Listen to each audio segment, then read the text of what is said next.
corn. It's one of the most basic things there is. In fact, for about 5 billion people around the world, it's fundamental. It's part of what sustains them and keeps them alive. It's the most important part of their diets. So, you're probably asking yourself about right now, hey, if corn is so important, why did this guy make 40-something episodes before he started talking about it? I'll tell you why. Because we were looking for the right people to tell the story with. We found them. We're going to introduce you to a 12-year-old farmer who already knows what he's talking about, a 95-year-old farmer who's known for a long time what he's talking about and is still learning every day. And we're going to introduce you to a company that's building a better corn and works with both those farmers. Come on, let me take you where the food comes from.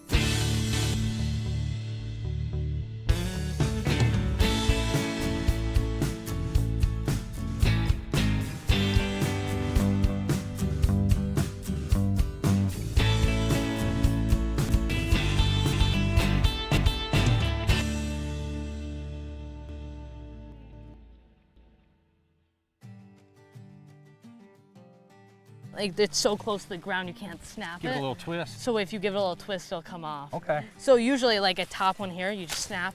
But like if it's down here, you can't snap it Got off. it. Well, we So- got it off. It worked out. So Yeah, it worked out. That's beautiful. So you've really, even at this ripe old age, you've already developed your eye to be able to walk through here and go, that's ready, I like this, I like this. Yeah. So you've got different cornfields. Do you stagger your plantings Yes. to continue through a season? So usually you try to plant probably every week, and I would plant 8 rows, and a week later plant another 8 rows, and you just hope for the best. We got to see what this tastes like out here. We'll get the proof in the pudding in the field, right? See, it's not overly sweet where it just blows you out. It's sweet and wonderful. And one of the things I love, But that tastes more like corn than anything I've eaten in about 20 years. 100% agree. Wow. That milky flavor, that just like, it's milky, and it's just, you can eat a lot of this. Like, if it's not one of those things you eat in a year and you're like, oh, I feel it in my stomach. Like, Yeah. you can eat 3 of these and feel great. This is like the difference between eating a bucket of cotton candy and Yeah. not eating a bucket of cotton candy. Now, this is the triple sweet Yep. that Syngenta developed. It's their proprietary variety, under license from them. But when you made the decision to plant this corn, I believe it was Glenn McKay came and worked with you. Yes. So Tell me that story. Last How did year- you decide on this one? So last year we met with Glenn, and he had a crop, and he tried it, and he was like, okay, whatever. And he was like, hey, I'm gonna get you 15 different varieties. We're gonna go through all of them, talk about all of them. and we're 15 different varieties of corn. Yes. I think most people don't realize there are even 15 different varieties of Yes. corn. But really there's hundreds, There's hundreds, yes. hundreds. And would you just sit down and have a big corn party, or? Kind of, yeah. Or did you do this? We kind of just sat on the backyard, and we tried every single one raw, and so when we found this one, we just loved how it was that milky, and we could, like other ones we'd eat and be like, ooh, that's really like, you poured sugar on this. This one's just a perfect, like, it still tastes like corn. Some of them tasted like, like a popsicle. Yeah. And this is the only thing you grow? Yep, I don't blame you. I just like, I just want to grow the best quality corn. There's no point in growing stuff that, if this tastes better than other stuff, there's no point in growing the other stuff.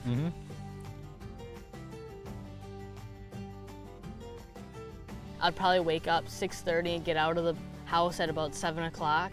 I would bike a half a mile, turn on the water at one of my fields, come back here, turn on the water, work in my pumpkin field, and then as the summer went on, when the corn started becoming ripe, I basically wake up, I pick in the morning, and then at night I'll take it over and sell.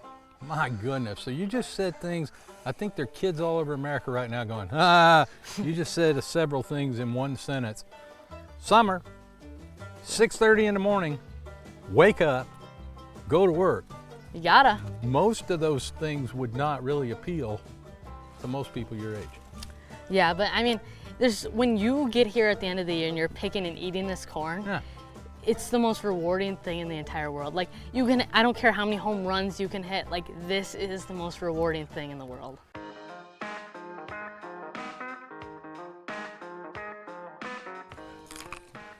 So you started doing this, when was your first corn patch? I was 6 years old. 6? 6 years old. Wow. Now, was it on this spot? It was not. It was about a half a mile down the road. About a half a mile from here. Now we are now in your new backyard.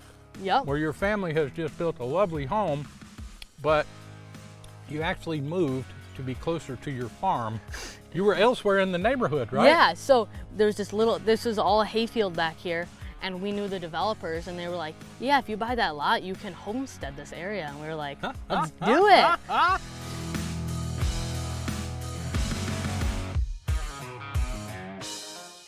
So he learned how to ride a bike He was 2.5. Yeah, he was like really young. And so, you know, as I think we were telling you, like all these were just hayfields out here. He could hop on a bike as a really, really little kid, and he would just biked from field to field to field, and just, you know, he followed Jerry and Gary Aker, one of the other guys, just from field to field, and he struck up a relationship. Something about his passion just, I think, captivated Jerry and Gary, and they're, I mean, 'cause there's a lot of other kids, right, that, you know, watch tractors and stuff, but for some reason, they decided to give him an opportunity, and he has just... They saw us a lot. Yeah, well, they did. Yeah, they did.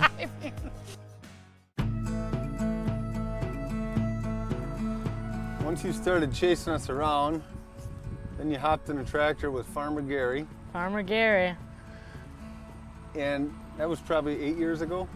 8 years ago, yep, around How old then. are you now? I'm 12. You were 4 years old, and you wanted to be a farmer. Yes. One day Weston says, well, I actually want to be a farmer. That's what I want to do. And I jokingly kind of said, well, that's probably not a good financial decision, you know. I help him out when I can, but I had him running our corn planter. It's not a big one, but it's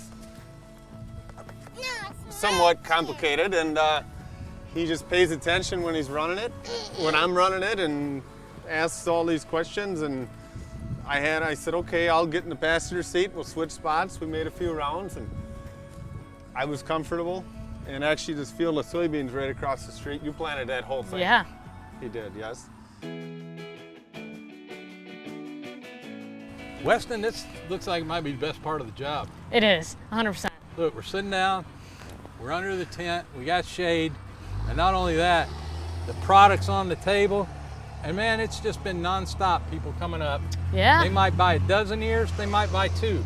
Yeah. Guy just came out and bought 2 ears. He gets to taking them home, and him and his wife are gonna have corn for dinner. Yeah. And he'll probably be back tomorrow and get more. Yep. So how long have you had your stand? This is my second year of having my stand. Oh, so this last year was your first year? Yes, and I just love meeting new people. Yeah. And then when they come back and they're just like, best corn I've ever had. And I'm like, yeah, that's the triple sweet. What were you doing with your corn before this? So before this, we had a Facebook page, and basically we would just say, hey, come and get some. But you're very limited to people who, if you're not on Facebook, then you don't see it. So when you come here, we definitely get a wide It also market. creates a different kind of interaction too. Yeah. Now, what I would guess is that having been here last year and setting up and getting going again this year, are you seeing some of the same faces? Are you seeing people come back? And those are my favorites, when people just keep coming back, because that means they love what they're getting. Is it clear they remember you when they walk up? Yes. Because you leave an impression. Yeah. You make an impression. One of the things I mean, the corn's great, but when people come here, I want it to be an experience for them. Yeah. I want them to say, the kid was nice, it was fast, I wasn't sitting here all day waiting for the corn, it was fast. And it's just an experience for them to come here. It's not just the quality. I mean, the quality is great, but it's just the entire experience when they come. You're quick to give credit to others, which is very wise, but you're also understanding that as you get older, you're shouldering more and more and more of the responsibility yourself. I mean, this isn't just me. Without Gary, Jerry, I mean, my mom, my dad, my brother, like this wouldn't be possible, right? I need them. So, what are your plans down the road? Are you going to college? I'm hoping to. Where are you going? You know, you go where you want to go? I kind of want to go out west, maybe. There's a lot of farming out there. I would love to go out there. So are you going to do an agricultural major, or do you know? I mean, it's too young just to 12, say something for Gosh, sure. you're smart. Okay, but probably. Probably, yes. You will probably pick some areas of specialty that will fill in your knowledge base that you're already gaining firsthand the best way fill in the things that you don't know. Yep. And then I guess you're probably just gonna teach the rest of us how to farm. Hopefully one day I can teach a kid like me how to farm.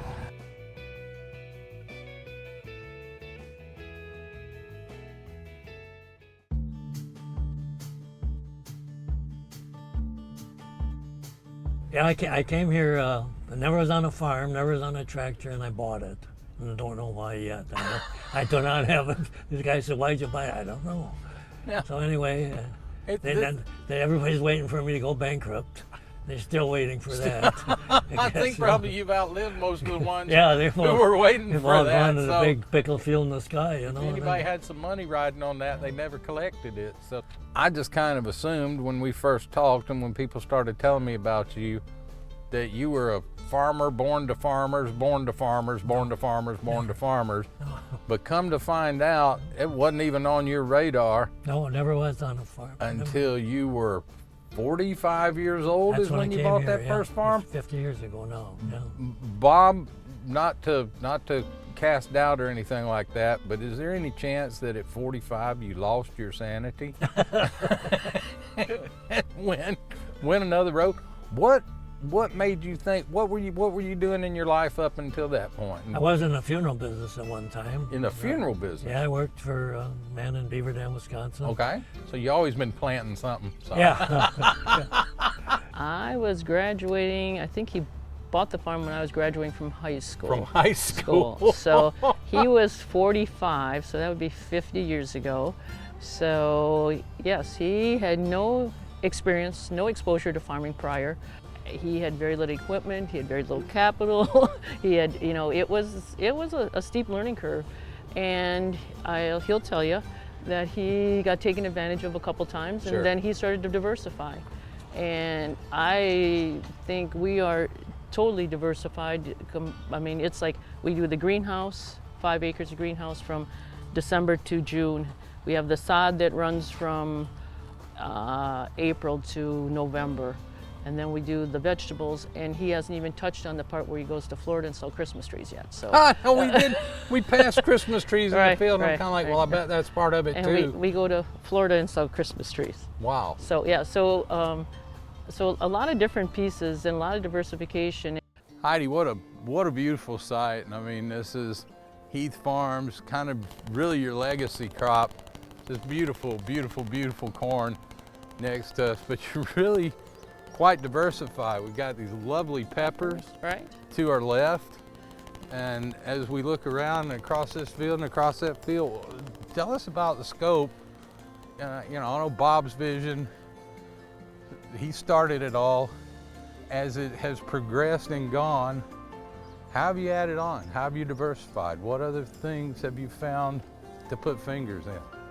Well, as we say at Heath Farms, we have a lot of boats that keep us afloat. And I think through diversification, if one crop fails or one crop isn't as successful as is in Sure. the past, it helps financially. So in addition to the corn, we do 150 acres of peppers. Beautiful. Yep, and we have done some on plastic to ripen them and mature them and to get some reds. Right. And then we have also bare That's ground the one production. thing a lot of people don't realize about bell peppers, the difference between Right. the green and the red, and it's just the time on the vine. That's right, It's the maturity. just the time on the vine. The maturity. That's why the red ones cost a little bit more. They got to stay out there. They need a little more, little bit longer. little more right. care and handling. Right. So the peppers. Let's talk about some of the other.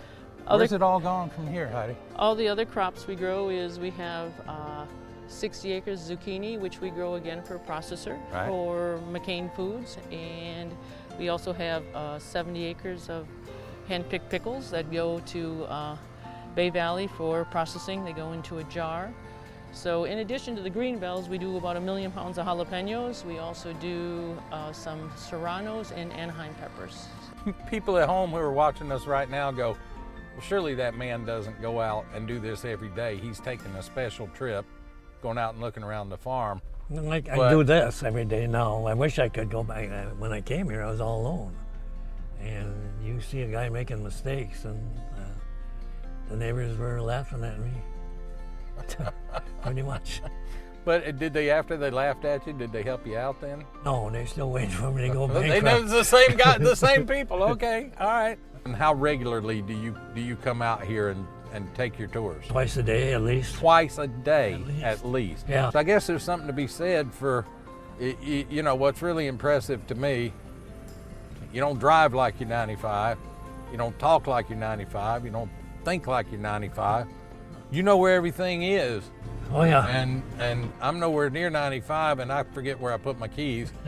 So I'm very impressed to hear how involved you still are. I didn't know at 95 if you would be like, yeah, I love my farm and I love my people and they're running everything, but you're in the middle of every deal. You know about everything. You're sitting here ticking them off for us one by one. What's in season now? What's coming up next? What's going where? Well, something tells me it didn't look anything like all this 50 years ago. Oh, it was a pig pen, sow pen, really. Porco pen, we call it. Yeah? Yeah. Oh my gosh, this is getting to be a big boy here. Mr. Heath, I'm Weston. Weston, good to meet you. Good to meet you too. And you live near Madison? Yeah, New Madison. They were telling me a little bit of your history here as a young boy wanting to be farming. Yeah. Yeah. What grade are you in now? I'm going into 7th grade. Wow. What got you into farming? I just wanted to do something different. I wanted to get outside and get some fresh air. And so I read an ad. I was sitting at the lake. I read an ad in the Milwaukee Journal that this farm was for sale. This one that we're sitting on right now. Yeah, but it was not like it is now. It was a disaster area. And so I came up and looked around, and I called the guy, and I went and sat down at his table and ended up buying it. So. That's incredible. And then I had no farm experience. I'd never been on a tractor. I didn't know diddly. And I made a lot of mistakes. Yeah, I'll tell you, when I first started, I cannot tell you how many times, I had a sweet corn crop and I waited too long to pick it, or I picked it way before. Got a little chewy? Yeah. Yeah, it was a little chewy. I'm guessing that probably happened to you a few times. Oh, hell yes. We have anything can happen around here. Sweet corn. Was sweet corn your first crop you started growing, or did you do other things I before grew that? green beans here like everybody else grew green beans. And a lot of people still do Okay. for various companies, big companies. How many acres of sweet corn are you doing? I probably do about 2 acres a year. Really? Not huge. What kind of a planter do you use? I use a 4-row John Deere planter. Really? Yeah. It's funny, I got one sitting down here. Really? Yeah. So how many acres is your farm then in total? We rent, we farm about 600 acres. 600, that's a pretty big farm. No, that's not big around what's around here. My neighbors across the road there, they do Heartland Farms, very first-class operation. They do 9,300 acres of potatoes. Just out of curiosity, for you who's farmed for 50 years and me who's just starting, do you have any advice for me? Anything? Buy all the land you can buy. Buy land. If you're talking about money and you're talking about real estate, Yep. yeah. I would buy farms. I had a chance, but I didn't have any money. I had 4 kids. But I did have enough to make a payment here, and I made the payment every year. Never missed a year there. Yeah. But I used to lay awake waiting for a check to come from somebody to pay for it, that's for sure. Yeah. But it's been a great life. It's a great life, and you must like doing what you're doing. I love it. You tell me you're doing pretty well. Yeah, I guess. Yeah. It's that bug that you're just born with it. And the thing about agriculture is there's no limit to knowledge. I just love the community of it. It's just like all the farmers are always there for each other, and there's something about when you put your heart and soul into growing a crop, and when it turns out and you get to share all that with the entire world, that's a magical feeling that you don't get anywhere else. Kind of taking the words out of my mouth, really. Really, the success we went today, and I showed Shep some pepper fields. Yep. Those plants are loaded this year. Yeah. We've been both ways, You don't win them all in life. We didn't. So it's the satisfaction of looking at those pepper plants. They're loaded with green bell peppers. They're perfect. Yeah. They're heavy walled and they're bright green, and they're picking semi-loads of them, And the success is, and I told you earlier, I told Chip, the money follows. Yes. If you do your job, the money follows. So you don't sit around worrying, you think about, you're going to put this much into this crop, but you don't sit around all day wondering about the money. You don't sit around all day. You get off your hind end and you go to work. Yeah. And you turn out a crop, and when the crop is successful, then the money follows, and your 100%. life goes on. And all of a sudden, the summer is gone, and you're another year older. Yep. And now I got pretty old now. I'm starting to hurt. I'd love to be. I keep using the year 28. I don't know why, but I'd love to be 28 again, and start over again. Really, I could do it. Would you do anything different if you did it? Yeah, I told you I'd buy every piece of property I could buy. And you would still farm though? Yeah, still farm it. Oh yeah, I'd still farm it. But I wouldn't spend any money on stocks or bonds or anything else. I would, but that's just me. That's my opinion. Yep. So